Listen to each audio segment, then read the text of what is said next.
Far too many of us think that we are attracting money into our lives when we're actually subconsciously repelling it with our thoughts, our actions, our behaviors. And it might sound a little woo-woo, but how you think determines the actions that you take, from earning money to saving it to investing it. So to talk about that with us today, we've brought in Cathy Fetke. She's the founder of Real Wealth and the host of the Real Wealth Show podcast. She's the author of Scaling Smart: How to Create a Self-Managing Business. And Cathy, I know that this is a topic that is on your mind a lot. It's something that's on my mind a lot as well. So, yeah, talk to us about, that notion of attracting versus repelling money into our lives. Yeah, absolutely. I can tell within 5 minutes if somebody's attracting money or repelling money from the words that come out of their mouths. And so how could I do that? Well, it all comes down to how you treat money and how you think about it. So if you were growing up with a religion, let's say, that saw money as evil, or your parents had a hard time earning it and would curse it, and so I got another bill. That can get into our mindset too, of thoughts that other people just kind of gave us as we grew up. But the bottom line is, if you're complaining about money, if you see other people who have it as selfish or greedy, this idea, tax the rich, this type of thinking is is just somebody who doesn't understand the law of attraction. And so an example would be, I'm sitting here, today with my lights on, and our electrical bills have gone up substantially in California where I live because of all the fires and stuff. And instead of cursing those bills when we get it, I appreciate it, because it would be so much harder for me to try to create electricity on my own.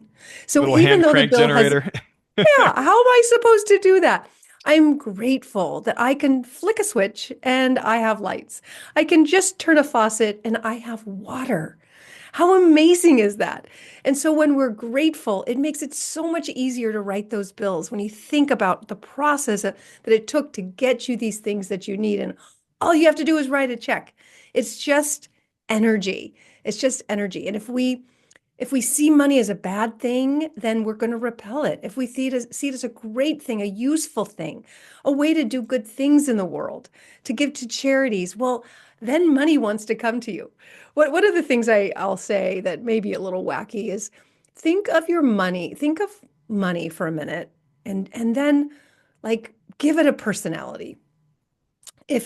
How do you see it? If the way you see money today were a character or a person or an animal, what would it look like? And that will kind of tell you, give you an idea of how you see money. So let's just say that you saw money, or tried to see money as like a child. Would you have a child, bring a child into this world, and then just give it away to somebody for 30 years? And then in 30 years, go and check on the child to see how it's doing? No, but that's what so many people do. They'll just put their money in the stock market, think they can forget about it for 30 years, and hope it all turns out great. And No, that's kind of that's a that's best not case good. scenario. Like at least they're investing it then. A lot of people are At putting it under least, their mattress or yeah, yeah. exactly. So, but if you think of it as your child, you'd want to take care of it. You'd want to be good to it, right? And pay attention. So often there's this repelling, like, I've seen people in investments or buying properties where they didn't take any time to do any due diligence. Like, would you put your child in a summer camp overnight away for a month and not do any due diligence? What if it's, let's say it's a 5-year investment? Would you put your child in this camp for 5 years and not know anything about it? It's bizarre, this kind of thinking, like we make it and then we just, sometimes people, it's like a hot, like the hot potato. Like, oh, I got the money, I gotta get rid of it as soon as I get it. Let it sit with you for a little while. When you make, like, maybe you got a, I don't know, a bonus or something, let it sit in your account so you can get used to that feeling of letting it just sit there with you. Yeah, and that feeling of like sleeping easier at night, knowing that Yes. you could weather an emergency. So many people when they have a windfall like that, they just go out and spend it, right? Or like you said, sort of a Yeah. best case scenario, they go out and invest it, but maybe they don't do the due diligence they should be, or maybe they're not Yeah. tracking where the money's going very well. Uh, so one thing that I wanted to ask you, everyone out there is probably listening to this thinking, well, of course I attract money into my life. I like money, I want more of it, so of course I'm attracting it. But I mean, I would argue that most of us are probably repelling money at least some of the time. So how can people tell whether that's them, whether they are actually repelling money at least a good percentage of the time? Again, it's the words that we use. The words we use are so powerful that they can manifest what we think. So if we say something's going to be hard to do, it probably is going to be hard to do.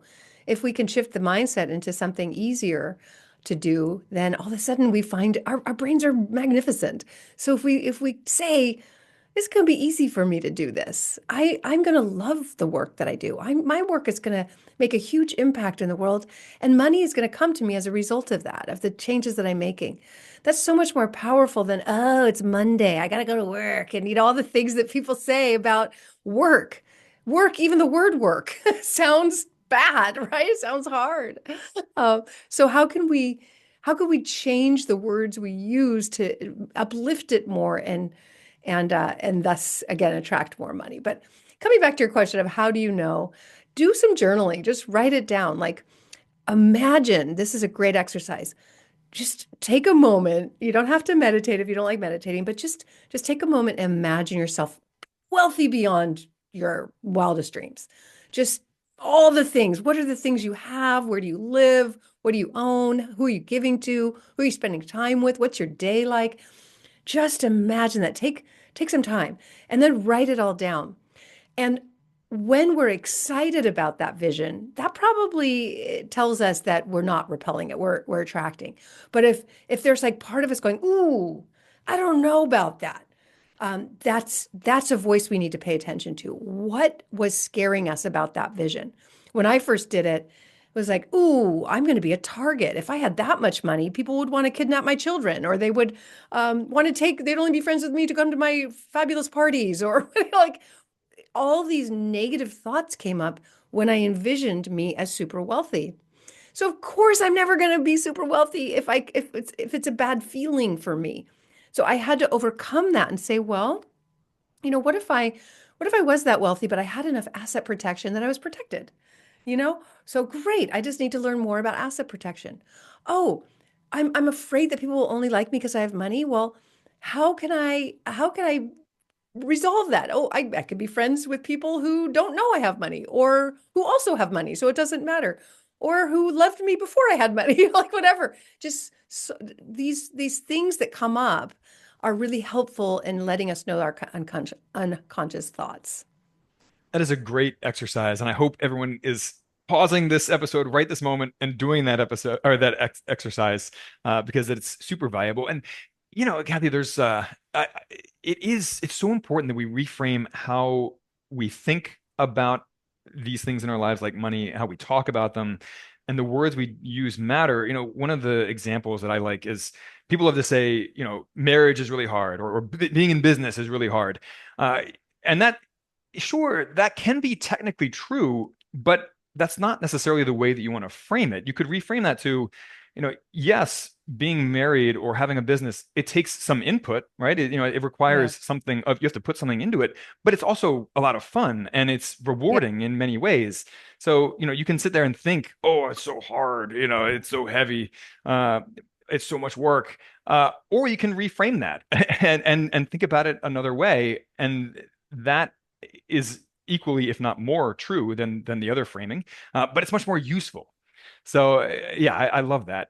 Um, a final question for you around this topic is for those of us who want to attract more money into our lives, how can we change our mindset around money? We've presumably a listener has been thinking about money the same way for, 30, 40, 50 years. So how do you change those thought patterns that are so ingrained in our minds? It's all up here. It's all in our heads. So let's just say if you took every billionaire in the country and took away all of their in the world, let's say every billionaire in the world and took away all of their money, do you think they would stay broke and would have no money after that? Abs Unlikely. yeah, unlikely. Yeah, there's a thought experiment that if you took every dollar in the world and you redistributed it evenly among the population of the world, that within 10 years, it would look the distribution would look almost exactly the same as it did before you did that. So Yeah. anyway, So didn't mean to interrupt. why? Why? Like, what do they know that millionaires don't know and that thousandaires don't know and hundredaires don't know, you know? What is the difference? And why are the hundredaires the ones who would end up with $100, and the money would still get dispersed to the billion? What is different? And it is the way that we think and the thoughts that we have, mostly unconscious, mostly given to us when we were young and just are in there. We need to clear it out.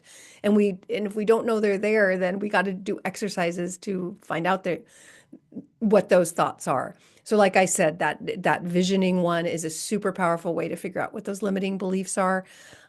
Doing meditation, of course, reading, learning. We're afraid to do things we don't know. Like, skiing is hard, right? The first time you go skiing, it's so hard. But now I ski and it's so easy. It's effortless. I just go down a mountain, right? But the first time you do it, you could break every leg and every bone in your body. Um, so it's learning, right? Education. The more we know, the less fear we'll have. And then going out and trying, but doing baby steps. You don't jump into a major multifamily deal as your first deal, right? You start with something doable and learn baby steps. You don't want to jump into the deep end and drown, Right. You or don't go down the struggle. mogul hill on your first ski run. No, absolutely not. Although our grandson did, but anyway, yes. Yeah. So I always tell people if you're afraid to do something, it's such an easy solution. You just need more information. Ask yourself what you're afraid of. Like I said, oh, I'm afraid if I had money, I'd be a target. People would sue me. Okay, great. Guess what? Now I know what I need to learn. Asset protection.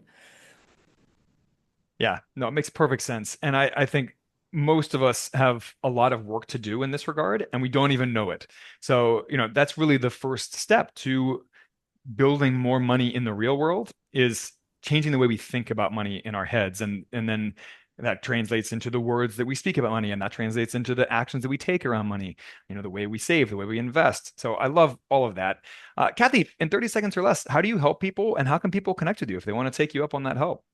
No, we help people. First of all, we educate them on how to be a real estate investor, and then we have teams across the country to help them find turnkey rental properties. We also do syndications that are totally passive. So we work with busy professionals who are just too busy to do real estate on their own. We make it as we simplify that process. And you can find out more at realwealth.com, or listen to my podcast, The Real Wealth Show, or read my book, Retire Rich with Rentals. Awesome. Well, guys, if you got a fresh perspective from this episode, subscribe for more awesomeness twice a week from the Bucks Outside the Box show. Pay it forward, pass it along to a friend, family member, colleague. If you got something out of it. And if you didn't get anything out of it, let us know. Email us at support@sparkrental.com and let us know what you want to hear more of moving forward. And lastly, consider joining our co-investing club. We get together every month and vet passive real estate investments as a club. We grill the operator together, all of us, and then we go in on them together with small amounts of money per person. And if that is a new concept for you, then check out our free course on passive real estate investing, sparkrental.com/free. And on that note, stay weird, unconventional investor.